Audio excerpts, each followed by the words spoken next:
Love the video, love the track. Where did you call? Did you call the concept of that? For the music video. Yeah. Yeah, the music video. I don't really do many music videos. I don't really enjoy them, I must admit.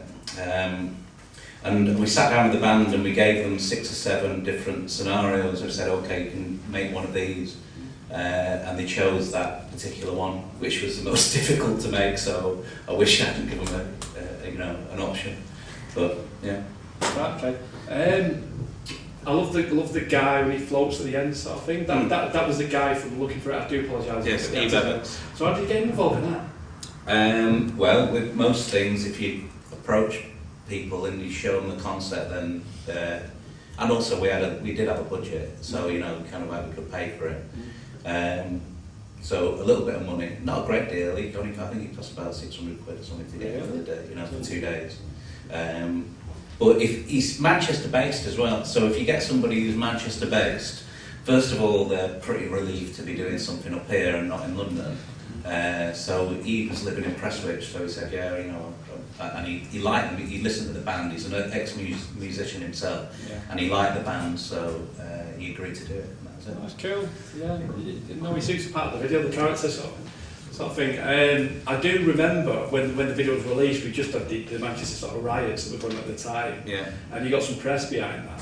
Yeah, we did. Do you want to say a bit about that? Or? Well, we got some negative pressure. The thing is that obviously if you're doing something that's politically sensitive, people make a judgment without actually seeing what because no one's seen the video, did they? No one has seen, So we shot some of it in Ashton and we shot some of it in Salford in this boarded up street, and we got all our permissions and stuff. But when the Salford Advertiser, I think, got hold of it, they just kind of were really hypercritical of us shooting something on the riots, because they're quite sensitive in that area because they actually did have riots, didn't they, obviously.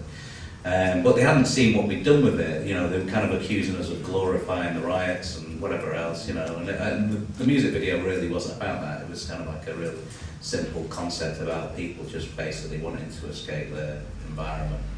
And that was basically it, But, yeah, that's the thing. I mean, that's usually happens, doesn't it? When someone sees, before they've seen it, and they think rioters, and they just, you just initially think, oh no, they're glorifying it, which before seeing the concept of the video.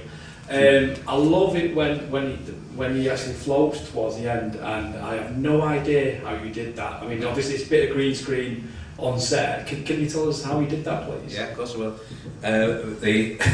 When the first video, we did it in 2 ways. When we got Steve Evans, never listen to your effects person. When they're telling you one thing and you're thinking, no, this doesn't sound right, it can't be done that way. You're probably right, it can't be done. So the first time we did it, he said, just lie Steve Evans on a board and green screen it. It was a little thing, wasn't it? But we didn't do that. Yeah. It came back and it just looked really shit. So, and I said, I'm not showing that at the band. And then the band were going, insisting that they wanted to see it, and I did show them.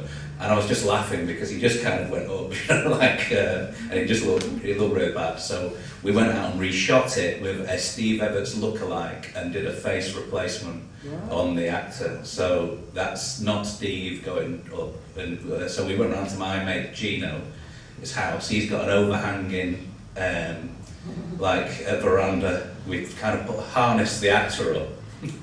Left him dangling, and it was only about 6 foot off the ground, but it was enough to kind of get the camera underneath and do the effect. So I did have some photos of that, and they would kind of looked even worse than the other ones. So. I remember seeing the green screen that's in the street sort of thing, and I just thought this is mad, before I seen the video. Yeah. So it's in the video online. The band actually appear in the video, but very, very fleeting. Are they the guys? They're the guys packing up the band, yeah. So kind of like, sorry, they're in it. Kind of like they were, because they're kind of getting on a bit. They're like late 30s. They kind of didn't want to be, fronting it. So they said, "Oh, we'll just be in the background."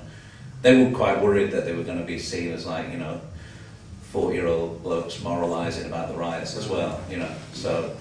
Yeah, I think when you do anything political, you're laying yourself open, aren't you, to criticism? So, yeah, definitely, yeah. But that's all right. Don't mind a bit of criticism, do we? Well, so you've shot some.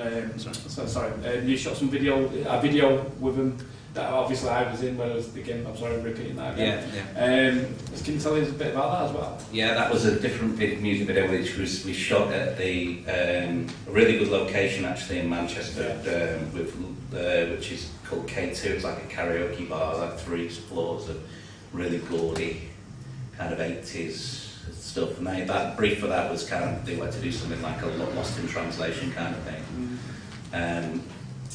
And I suppose we should maybe talk about the other one as well, the artist taxi driver thing.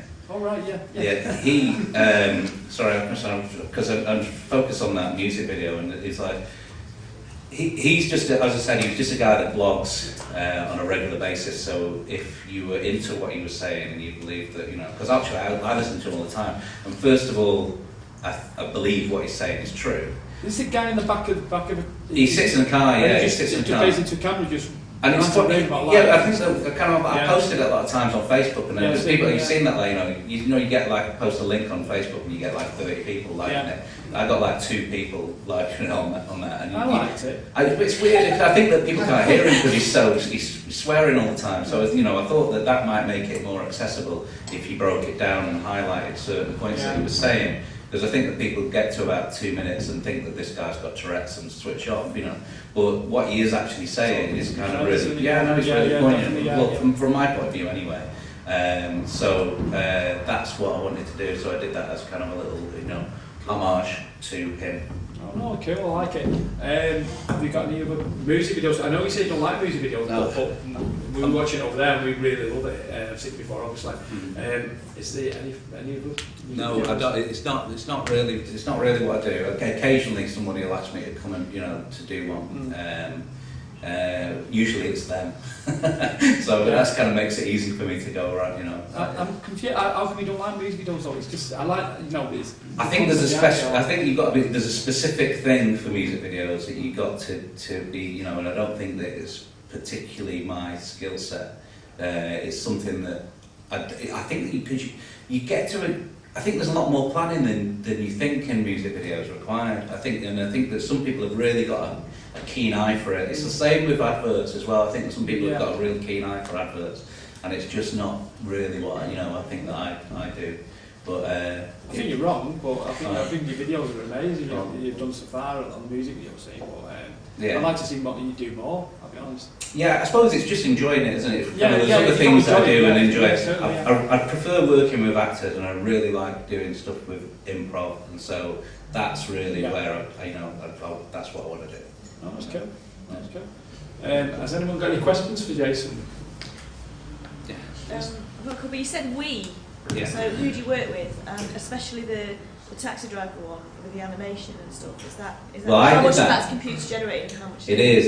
It's completely computer generated. What happened was I put a shout out on Facebook once again for an animator, and the same with the effects artists. I often kind of like do things where I go, I'll put a shout out for someone, and then I'll get a load of people down, and then I'll realise, you know what, I'll just do it myself.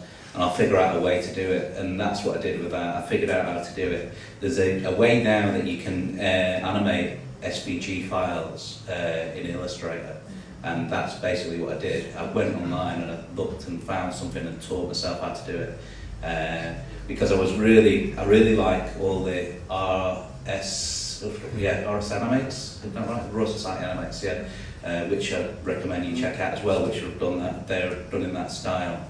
So that's what I wanted to replicate, and I have done. And I think I'm first one on it.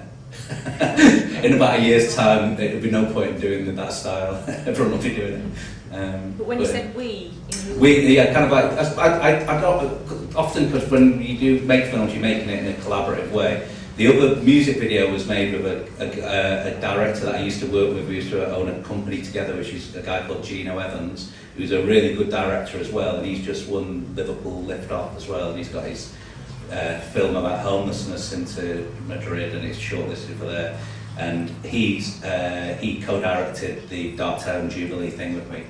Just simply because it's more fun sometimes working with your mates, isn't it? You know what I mean? And I hadn't worked together for a while, so I said, when I got that commission, I said, do you want to come in and do it with me? And he said, yeah, let's go and do it. we'll have a laugh. And the other thing was, I thought, this is a massive thing, there's loads of extras, let's split it.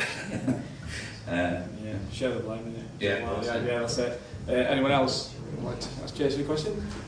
So can I ask a secondary question on that then? When you said the riots, how close were the riots to your concept, or how much did it overlap? I think it's about 6 or 7 months maybe.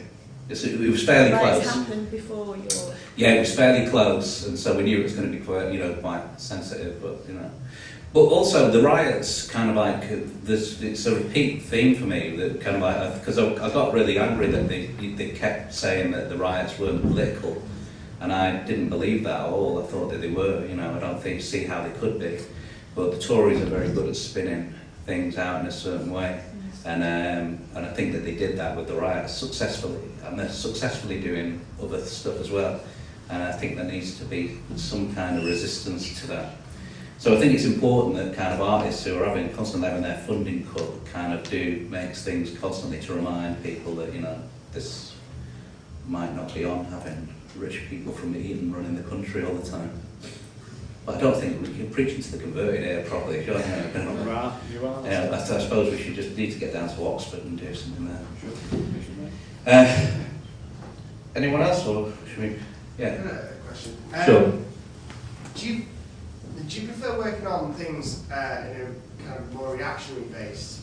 So you've already heard this YouTube rant, and you went and decided to do something about it. Yeah. Or do you prefer sitting down and planning something ahead of time, like you did with the music video where you said these are the options of what you want to do, so you'd already thought about it beforehand? Yeah, I suppose kind of like I've done a mixture of different things, and that one, the animation was something that I just thought, oh, you know what, I can do this in my spare time. And it doesn't require anybody else's, it's input. I can just go and do it. And it wasn't really kind of with the intention of it being for an audience at all. It was just something like a little pet project, And I think there's value in both to answer that question. I think that, I think all filmmaking is good and fun, but there's no easy jobs in a way. So when you take something on, you sat down, you started it, and you're going, right, okay, I've just got to carry on and finish this. But it was as much an experiment to figure out how to do the animation as well, and the technique, with that particular one, as the, But does that answer your question, or am I just waffling? Yeah, it does, yeah. I think so. Okay. How long did the animation take? About 2 days. So it's fairly quick turnover, and you can bring in stuff from the internet. Yeah. So it's a nice little technique. That's amazing. 2 days. Yeah, because he'd just done his, he'd just done it. So it's kind of like, I think 2 or 3 days later we had it ready for him and sent it over to him. So. Who was talking? Who's the guy? The guy is a guy called the Artist Taxi Driver, which his name is Mark. I've forgotten his surname, but you can find him on Twitter as Chunky Mark. I think he's under. And he does this. He does this daily blog where he rants about various things. And actually, I think they're very funny. He's like. It's like you be showing them. Yeah, no, I've been showing them. What's this one down? It's madness one. He's really funny, but he's kind of he's British Bill Hicks. Yeah. Okay, we're going to have a break, John. Yeah, break time now. Let's have a break and then we'll come back for the second half. Thank you very much.